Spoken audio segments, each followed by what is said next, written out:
Hello everyone, my name is Matt Reid and this is Double Take, where I take a second look at games and movies and see if they're as good or as bad as everyone says they are. Today, I'm going to look at the biggest installment to date of Bungie's newest shooter, Destiny 2. Not that it is new, but you get the idea. Bungie was once a titan in the gaming industry, bringing us the beloved series that is Halo. They knew they had to deliver with their next big set of projects, but unfortunately, Destiny 1 was met with some backlash over its lack of endgame content, repetitive gameplay, and lack of story. Destiny 2 was hit with the same sort of backlash, though it did get some more things right. Recently, I got into the newest expansion of Destiny 2, The Forsaken, to find out whether or not it was really a garbage game or had some hidden value. First, I'm going to start with the story.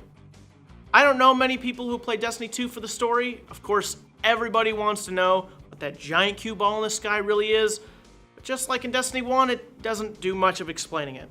The newest expansion doesn't even attempt to touch on it, and at this point, nobody is expecting it to. The story mode missions were interesting and entertaining, and I enjoyed playing them on my own. There were times when I needed to grind through some PvP to get to the end or level my character up enough to access the next mission, which I think is a flaw. If I want to enjoy a story mode, I shouldn't be forced into PvP or grinding to play it. Overall, the story mode is worth the playthrough. After the story, you're expected to do a little bit of grinding to get your gear level up, as it is listed as an MMO after all, and I don't know a single MMO that isn't a little bit grindy in its endgame. One way of grinding through this can be PvP. You enjoy fast, rapid-paced PvP, then you might like this one. Well, every class has its unique abilities. All of them have their own place in the arena. Now, I'll be honest, I know some people who are very good at this game, much better than myself. They definitely carried me through some of this PvP. When I'm playing Destiny 2 in the Crucible on my own, I can tell that at the lower level, it's more of a rock, paper, scissors game. This class beats this class, who beats this class, who beats the first class. It goes around and around. Obviously, once you get over the learning curve and a little bit better the game, you can supersede this triangle and dominate on the battlefield. While you're learning, you will definitely notice it at the lower levels. Besides their player-on-player action, they have some PvP and PvE hybrid games that are extremely fun to play as well. After you've taken a stroll through the story and a sprint through the competitive, it's time to hit up what I think is some of the best content I've seen in a shooter as of recent, the raids. Raids in Destiny 2 offer a way for up to 6 people to group up and go at a series of bosses for some high-level loot.